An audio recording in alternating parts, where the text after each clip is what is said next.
10,000 ವರ್ಷಗಳನ್ನ ಏನು ಹಿಸ್ಟ್ರಿಯಾಗಿ ತಗೊಂಡು ಕೇಂಬ್ರಿಡ್ಜ್ ಯೂನಿವರ್ಸಿಟಿ ಮತ್ತೆ ಆಕ್ಸ್ಫರ್ಡ್ ಯೂನಿವರ್ಸಿಟಿ ಅವರು ರಿಸರ್ಚ್ ಮಾಡಿದ್ದಾರೆ.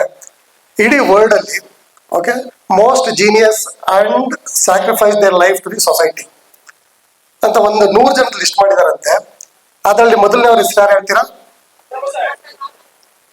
ಭಗವಾನ್ ಬುದ್ಧ. ಸೊ ನಮ್ಮ 4ನೇ ಸ್ಥಾನದಲ್ಲಿ ಬರೋರೆ ಬಾಬಾ ಸಾಹೇಬ್ ಅಂಬೇಡ್ಕರ್.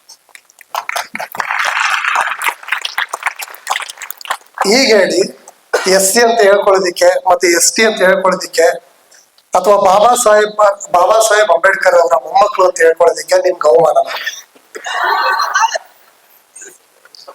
ಮತ್ತೆ ಬೇರೆ ಕಡೆ ಎಲ್ಲೇ ಹೋದ್ರು ಅವ್ರ ಮನೆಗಳಲ್ಲಿ ಬಾಬಾ ಸಾಹೇಬ್ರು ಫೋಟೋ ಇಟ್ಕೊಂಡಿರಲ್ಲ. ಸ್ಟೂಡೆಂಟ್ಸ್ ನಮ್ ಜೀವನ ಕೊಟ್ಟಂತ ಬಾಬಾ ಸಾಹೇಬ್ ಅಂಬೇಡ್ಕರ್ ಅವರ ಫೋಟೋ ಇಟ್ಕೊಂಡಿರಲ್ಲ ಹಾಸ್ಟೆಲ್ ಅಲ್ಲಿ. ಸರಿ ಕೆಲವರು ಇಟ್ಕೊಂಡಿದ್ದೀರ. ಓಕೆ, ಸೊ ಆಮೇಲೆ ಇನ್ನೊಂದು ಮಾತು, ಇಡೀ ವರ್ಲ್ಡ್ ಅಲ್ಲಿ ಮೋಸ್ಟ್ ಪವರ್ಫುಲ್ ಪೀಪಲ್ ಯಾರು ಗೊತ್ತಾ? ಇಡೀ ವರ್ಲ್ಡ್ ಅಲ್ಲಿ ಮೋಸ್ಟ್ ಪವರ್ಫುಲ್ ಪೀಪಲ್ ಒಂದು ಕಮ್ಯುನಿಟಿ ಇದೆ. ಎಸ್, ನೀವೇ SC STಗಳು ಅಂತ ಅನ್ಕೊಂಡಿದಿರಲ್ಲ ಈಗ. ಸೊ ಇವರೇ most powerful people in the world ನಾನು ಹೇಳ್ತಾರೆ. ಎಲ್ರಿಗೂ ಆಶ್ಚರ್ಯ ಅಲ್ವಾ? ಏನ್ ಸರ್ ತಿನ್ನಕ್ ಅನ್ನ ಇಲ್ಲ, ಹಿಟ್ಟಿಲ್ಲ.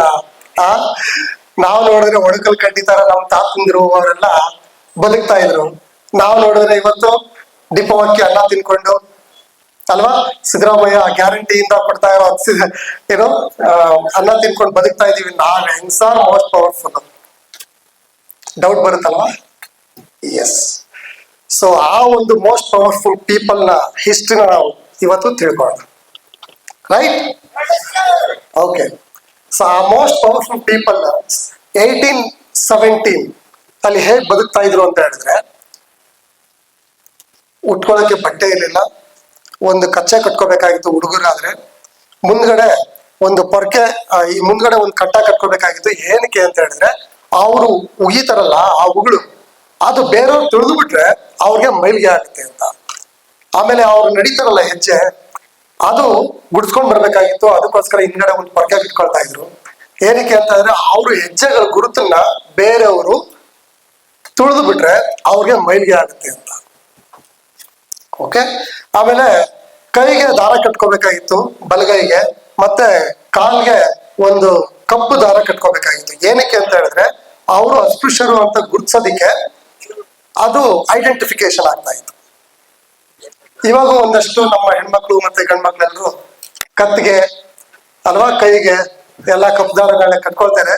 ಸೊ ಅದನ್ನ ಯಾಕಂದ್ರೆ ಮರೆಯಕ್ಕಾಗಲ್ಲ ನಾವು ಅಲ್ವಾ, ಈಗ ಟ್ರೆಂಡ್ ಆಗಿದೆ ಅದಷ್ಟೇ.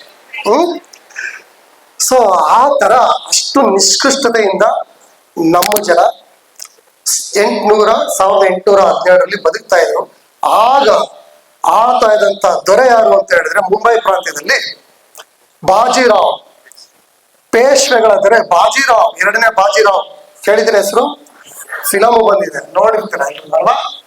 ಏನಾದ್ರು ನಮ್ದು ಎಷ್ಟು ಒಳ್ಳೆಯವನಲ್ವಾ ಅವಾಗ ರಾಜ.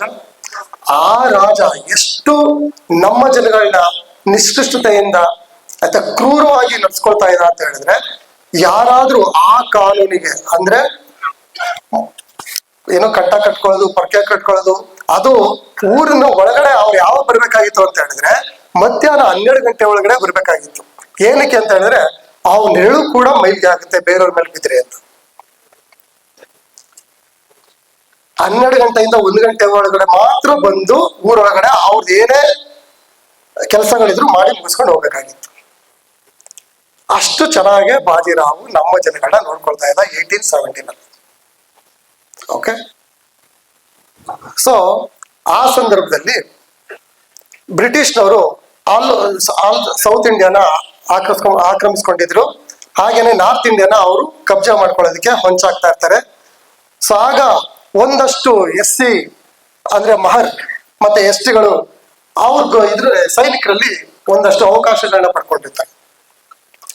ಈ ಪೇಶ್ವೆಗಳ ಹತ್ರ ಎಷ್ಟು ಜನ ಸೈನಿಕರು ಇರ್ತಾರೆ ಅಂದ್ರೆ 28,000 ಜನ ಸೈನಿಕರು ಇರ್ತಾರೆ. ಆ 28,000 ಜನ ಸೈನಿಕರನ್ನ ಯುದ್ಧ ಮಾಡಿ ಗೆಲ್ಲಬೇಕು ಅಂತ ಹೇಳಿದ್ರೆ ಅಟ್ಲೀಸ್ಟ್ ಅಂದ್ರೆ ನಾವು 28,000 ಇಂಗ್ಲಿಷ್ ಹತ್ರ 28,000 ಸೈನಿಕರು ಇರಬೇಕು. ಇಲ್ಲ ಅಂತಂದ್ರೆ ಒಂದು ಮುಕ್ಕಾಲು ಭಾಗ ಆದ್ರೂ ಸೈನಿಕರು ಇರಬೇಕು ಅಲ್ವಾ, ಒಬ್ರ ಮೇಲೆ ಯುದ್ಧ ಮಾಡಿ ಗೆಲ್ಬೇಕು ಅಂತಂದ್ರೆ. ಸೊ ಬಟ್ ಇವ್ರ ಹತ್ರ ಅಷ್ಟೊಂದು ಸೈನಿಕರು ಇರಲ್ಲ. ಇವ್ರ ಹತ್ರ ಒಂದು 800 1,000 ಜನ ಸೈನಿಕರು ಇರ್ತಾರೆ ಅನ್ಕೊಳ್ಳಿ. ಆಮೇಲೆ ಬಾಂಬೆ ರೆಜಿಮೆಂಟ್ ಅಲ್ಲಿ ಕೆಲವರು ಎಕ್ಸ್ಪರ್ಟ್ಸ್ ಇದ್ದಾರೆ ಆಯ್ತಾ. ಮಹರ್ ರೆಜಿಮೆಂಟ್ ಅಂತ ಒಂದು ಟೀಮ್ ಇತ್ತು. ಆ ಟೀಮ್ ನ ಇಲ್ಲಿ ಕರ್ಸ್ಕೊಂಡ್ರೆ, ಅಂದ್ರೆ ಪುಣೆ ಪ್ರಾಂತ್ಯದಲ್ಲಿ ಕರ್ಸ್ಕೊಂಡ್ರೆ ಇವ್ರ ಮೇಲೆ ಯುದ್ಧ ಮಾಡಿ ಗೆಲ್ಬಹುದು ಅನ್ನೋದು ಒಂದು ತಲೆಯಲ್ಲಿರುತ್ತೆ ಅವ್ರಿಗೆ. ಯಾಕೆಂತಂದ್ರೆ ಅವರು ಎಷ್ಟು ಚಾಣಾಕ್ಷರು ಮತ್ತೆ ಎಷ್ಟು ಬುದ್ಧಿವಂತರು ಅಂತ ಹೇಳಿದ್ರೆ, ಯಾವುದೇ ಯುದ್ಧವನ್ನ ಕತ್ತಿ ವರ್ಷ ಆಗ್ಲಿ, ಮಲ್ಲ ಯುದ್ಧ ಆಗ್ಲಿ, ಅಥವಾ ಯಾವುದೇ ಬಂದೂಕು ಸಿಡ್ಸೋ ಯುದ್ಧ ಆಗ್ಲಿ, ಅದನ್ನ ಫಾಸ್ಟ್ ಆಗಿ ಕಲ್ತ್ಕೊಂಡು ಅವ್ರು ಅಪ್ಲೈ ಮಾಡ್ತಾ ಇದ್ರು. ಅಂತ ಬುದ್ಧಿವಂತ ಸೈನಿಕರು ಇರ್ತಾರೆ. ಅವ್ರನ್ನ ಬಾಂಬೆ ರೆಜಿಮೆಂಟ್ ಇಂದ ಇಲ್ಲಿ ಪುಣೆ ರೆಜಿಮೆಂಟ್ಗೆ ಕರ್ಸ್ಕೊಂಡು ಯುದ್ಧ ಮಾಡ್ಬೇಕು ಅಂತ ಪ್ಲಾನ್ ಮಾಡ್ತಾ ಇರ್ತಾರೆ. ಸೊ ಆ ಸಂದರ್ಭದಲ್ಲಿ ನಮ್ಮ ಮಹರ್ ರೆಜಿಮೆಂಟ್ ಅಂತ ಒಂದು ಇರುತ್ತೆ ಪುಣೆ ಪ್ರಾಂತ್ಯದಲ್ಲಿ. ಅವ್ರಿಗೆ ನಿಮ್ಗೆ ಒಂದು ಕ್ಯಾಪ್ಟನ್ ಸ್ಟಂಡನ್ ಅಂತ ಬಂದು ಕೇಳ್ತಾರೆ. ಸೊ ನೋಡಿ, ನಿಮ್ಗೊಂದು ಇನ್ನೊಂದು ಸಲ ನಿಮ್ಮ ಚಾಣಾಕ್ಷತೆ ಮತ್ತೆ ಬುದ್ಧಿವಂತಿಕೆ ಎಲ್ಲ ಇಡೀ ದೇಶದಾದ್ಯಂತ ಎಲ್ರಿಗೂ ಗೊತ್ತಾಗಿದೆ. ನಿಮ್ಗೊಂದು ಇನ್ನೊಂದು ಅವಕಾಶ ಬರ್ತಾ ಇದೆ. ಪೇಶ್ವೆಗಳು ಅವ್ರ ಮೇಲೆ ಯುದ್ಧ ಮಾಡ್ಬೇಕು. ಅವ್ರ ಮೇಲೆ ಯುದ್ಧ ಮಾಡಿ ಗೆದ್ರೆ ನಿಮ್ಗಿನ್ನ ಹೆಸರು ಮತ್ತೆ ಇಂಗ್ಲಿಷ್ ಅವ್ರ ಕಡೆಯಿಂದ ನಿಮ್ಗೆ ಎಲ್ಲಾ ರೀತಿಯ ಸೌಲಭ್ಯಗಳು ದೊರೆಯುತ್ತವೆ ಅಂತ ಒಂದು ಹುರಿದುಂಬಿಸೋ ಮಾತನ್ನ ಆಡ್ತಾನೆ. ಆ ಸಂದರ್ಭದಲ್ಲಿ ಮಹರ್ ರೆಜಿಮೆಂಟ್ ನ ಒಬ್ಬ ನಾಯಕ ಇರ್ತಾನೆ, ಸಿದ್ಧನಾಕ ಅಂತ. ಆ ಸಿದ್ಧನಾಕ ಅವ್ರ ಟೀಮ್ ಹತ್ರ ಹೋಗ್ಬಿಟ್ಟು ಡಿಸ್ಕಷನ್ ಮಾಡ್ತಾನೆ. ಹೋಗಿ ನೋಡಿ, ನಾವು ಪೇಶ್ವೆಗಳ ಮೇಲೆ ಯುದ್ಧ ಮಾಡೋದು ಅಂದ್ರೆ ಸರಿಯಲ್ಲ. ಯಾಕೆ ಅಂತ ಹೇಳಿದ್ರೆ ಪೇಶ್ವೆಗಳು ನಮ್ಮವ್ರು, ಇಂಗ್ಲಿಷ್ನವರು ಬೇರೆಯವರು ಅಲ್ವಾ. ನಾವು ಇಂಗ್ಲಿಷ್ನವ್ರ ಮೇಲೆ ಯುದ್ಧ ಮಾಡ್ಬೇಕು ಆಕ್ಚುಲಿ. ಬಟ್ ಇಲ್ಲಿ ನಮ್ಗೇನಾಗ್ತಾ ಇದೆ, ಪೇಶ್ವೆಗಳ ಮೇಲೆ ಯುದ್ಧ ಮಾಡೋದಕ್ಕೆ ಇವ್ರು ನಮ್ಗೆ ಉತ್ತೇಜನ ಮಾಡ್ತಾ ಇದ್ದಾರೆ. ಇದು ಸರಿಯಲ್ಲ ಅಂದ್ಬಿಟ್ಟು ಹೋಗಿ ಒಂದು ಡಿಸ್ಕಷನ್ ಮಾಡ್ತೇನೆ.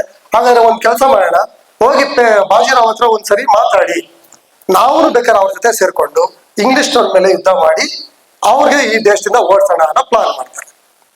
ಸರಿನಾ ತಪ್ಪ? ಸರಿ ಅಲ್ಲ? ಓಕೆ. ಸಿದ್ಧನಾಕ ಬಾಜಿರಾವ್ನ ಮೀಟ್ ಮಾಡೋದಕ್ಕೆ ಹೋಗ್ತಾನೆ. ಒಬ್ಬ ಸೈನಿಕ ಅವನ್ನ ಕರ್ಕೊಂಡು ಹೋಗ್ತಾನೆ. ಬಾಜಿರಾವ್ ಏನ್ ಎತ್ತರ ಸ್ಥಾನದಲ್ಲಿ ಕುಳಿತಿರ್ತಾನೆ. ಸೊ ಹೋಗಿ ಮಾತಾಡ್ತಾನೆ. ನಿಮ್ಮನ್ನ ನೋಡೋದಕ್ಕೆ ಸಿದ್ಧನಾಕ ಅಂತ ಒಬ್ಬ ಬಂದಿದ್ದಾನೆ ಅನ್ಕೊಂಡು. ಆಮೇಲೆ ಏನು ನಿಮ್ ಪ್ರಾಬ್ಲಮ್ ಹೇಳು ಅಂತಾನೆ. ನೋಡಿ, ಇಂಗ್ಲಿಷ್ನವರು ನಿಮ್ ಮೇಲೆ ಯುದ್ಧ ಮಾಡ್ಬೇಕು ಅಂತ ಪ್ಲಾನ್ ಮಾಡ್ತಾ ಇದ್ದಾರೆ. ಅವರು ನಮ್ಮ ಸಹಾಯನ ಕೇಳ್ತಾ ಇದ್ದಾರೆ. ಬಟ್ ನಮ್ಗೆ ಅವ್ರ ಜೊತೆ ಸೇರ್ಕೊಂಡು ನಿಮ್ಮ ಮೇಲೆ ಯುದ್ಧ ಮಾಡಕ್ ನಮ್ಗೆ ಇಷ್ಟ ಇಲ್ಲ. ನಾವು ನಿಮ್ ಜೊತೆ ಬರ್ತೀವಿ, ನಾವೆಲ್ಲರೂ ಸೇರ್ಕೊಂಡ್ರೆ ಯುದ್ಧ ಮಾಡಿ ಅವ್ರನ್ನೇ ನಮ್ಮ ದೇಶದ ಯುದ್ಧ ಮಾಡಿ ಅವ್ರನ್ನ ಹೊರಗಡೆ ಕಳಿಸ್ಬೋದು ಅನ್ನೋ ಒಂದು ಪ್ಲಾನ್ ಅನ್ನ ಹೇಳ್ತಾನೆ. ಅವಾಗ ನಮ್ಮ ಹತ್ರ 28,000 ಸೈನಿಕರಿದ್ದಾರೆ. ಆಮೇಲೆ ನಮ್ಮ ಹತ್ರ ಏನು ದೇವರು ಅನ್ನೋ ಪವರ್ಫುಲ್ ಇದನ್ನ ನಾವು ಮಾಡ್ಕೊಳ್ತೀವಿ. ಅದರಿಂದ ನೀವು ನಿಮ್ಮ ಹೆಲ್ಪ್ ಏನು ನಮ್ಗೆ ಬೇಕಾಗಿಲ್ಲ. ಹಾಗಾದ್ರೆ ನೀನ್ ಯಾರು ಅಂತ ಕೇಳ್ತಾನಂತೆ. ಅವಾಗ ಅವ್ನು ಹೇಳ್ತಾನಂತೆ, ನಾನು ಮಹರ್ ರೆಜಿಮೆಂಟ್ ಇಂದ ಬಂದಿರೋ ಒಬ್ಬ ಸೈನಿಕ ಅಂತ. ಸೊ ಅವಾಗ ಅವ್ನಿಗೆ ಕೋಪ ಬಂದು ಹೇಳ್ತಾನಂತೆ, ಇವ್ರನ್ನ ಫಸ್ಟ್ ಇಲ್ಲಿ ಬಿಟ್ಟವನ್ನ ನೇಣ್ಗಾಕಿ ಅಂತ ಹೇಳ್ತಾನಂತೆ.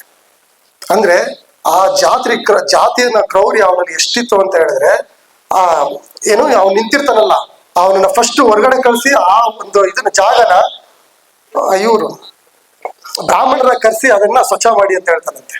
ಓಕೆ. ಸೊ ಅಷ್ಟು ಕ್ರೌರ್ಯದಿಂದ ಬೆರೀತಾ ಇರ್ತಾನೆ ಬಾಜಿರಾವ್.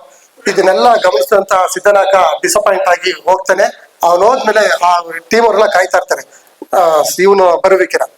ಅವ್ನು ಹೋದ ತಕ್ಷಣ ಹೇಳ್ತಾರೆ, ಏನ್ ಸಿದ್ಧನಾಕ ಬಾಜಿರಾವ್ ಒಪ್ಕೊಂಡ, ನಾವು ಅವ್ರ ಜೊತೆ ಸೇರ್ಕೊಂಡು ಯುದ್ಧ ಮಾಡ್ಬೋದಾ, ಇವನ್ನ ಇಂಗ್ಲಿಷ್ನವ್ರ ಓಡಿಸ್ಬೋದಾ ಅಂತ ಎಲ್ಲ ಹೇಳ್ತಾರೆ. ಸೊ ಆ ಸಂದರ್ಭದಲ್ಲಿ ಅವ್ನು ಹೇಳ್ತಾನೆ, ನೋಡಿ, ನಾವಿನ್ ಮೇಲೆ ಬದುಕಿದ್ದ ಆದ್ರೆ ಆಯ್ತಾ, ಈ ಬ್ರಾಹ್ಮಣರ ಅಟ್ಟಹಾಸನ ಬರೀಬೇಕು. ಅವ್ರನ್ನ ನಾವೇ ಯುದ್ಧದಲ್ಲಿ ಸೋಲಿಸಿ ಅವ್ರ ಕ್ರೌರ್ಯತೆ ಏನೈತೆ ಅದನ್ನ ಮೆಟ್ಟಿ ನಿಲ್ಬೇಕು. ಇಲ್ಲ ಅಂತಂದ್ರೆ ನಾವು ಬದುಕಿದ್ದು ವೇಸ್ಟ್, ನಾವೆಲ್ಲ ಸುತ್ತೋಗ್ಬೇಡ ಅನ್ಕೊಂಡು ಹೇಳ್ತಾನಂತೆ. ಯಾಕೆ ಏನಾಯ್ತು ಅಂತ ಕೇಳ್ತಾರಂತೆ. ಸೊ ಆಗ ಎಲ್ಲ ನಡೆದಿದ್ದನ್ನೆಲ್ಲ ವಿವರಿಸ್ತಾನೆ. ಸೊ ಅವಾಗ ಡಿಸೈಡ್ ಮಾಡ್ತಾರೆ. ಕ್ಯಾಪ್ಟನ್ ಸ್ಟಂಡನ್ಗೆ ಅಲ್ಲಿಂದನೇ ಅವರು ಕರ್ಕೊಳ್ತಾರೆ. ಅವ್ರು ಹೇಳ್ತಾರಂತೆ, ನೋಡಿ, ಪೇಶ್ವೆಗಳ ಮೇಲೆ ನಾವು ಯುದ್ಧ ಮಾಡಕ್ ರೆಡಿ ಇದ್ದೀವಿ. ಬಟ್ ನೀವು ನಮ್ಗೆ ಏನು ಯುದ್ಧ ಸಲಕರಣೆಗಳಿದ್ದಾವೆ ಅದನ್ನ ಮಾತ್ರ ಕೊಡಿ. ನಾವು 500 ಜನ ಏನಿದ್ದೀವಿ ನಾವು ಮಾತ್ರ ಅವ್ರ ಮೇಲೆ ಯುದ್ಧ ಮಾಡ್ತೀವಿ. ಕ್ಯಾಪ್ಟನ್ ಸ್ಟಂಡನ್ ಹೇಳ್ತೀನಿ, ಏನ್ ನಿಮ್ಗೆ ಬುದ್ಧಿ ಕಟ್ಟಿದ್ಯಾ ಅಂತ. ಇಲ್ಲ, ಏನನ್ನಾಗ್ಲಿ, ನಾವು 500 ಜನ ಮಾತ್ರ ಅವ್ರ ಮೇಲೆ ಯುದ್ಧ ಮಾಡ್ತೀವಿ, ನೀವು ನಮ್ಗೆ ಸಹಾಯ ಮಾಡಿ ಅಂತ ಹೇಳಿ ಅದನ್ನ ಸಹಾಯ ಪಡ್ಕೊಳ್ತಾರೆ.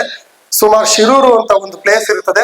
ಆ ಶಿರೂರಿಂದ ಕೋರೆಗಾಂವ್ ಅನ್ನೋ ಸ್ಥಳದಲ್ಲಿ ಯುದ್ಧ ಡಿಕ್ಲೇರ್ ಆಗುತ್ತೆ.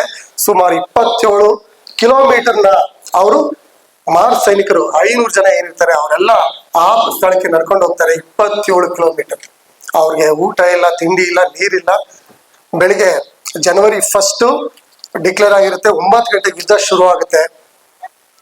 ಹೇಗೆ ಯುದ್ಧ ಮಾಡ್ತಾರೆ ಅಂತಂದ್ರೆ 13,000 ರಿಂದ 14,000 ಜನಕ್ಕೆ ಕತ್ತರಿಸಾಕ್ಬಿಡ್ತಾರಂತೆ.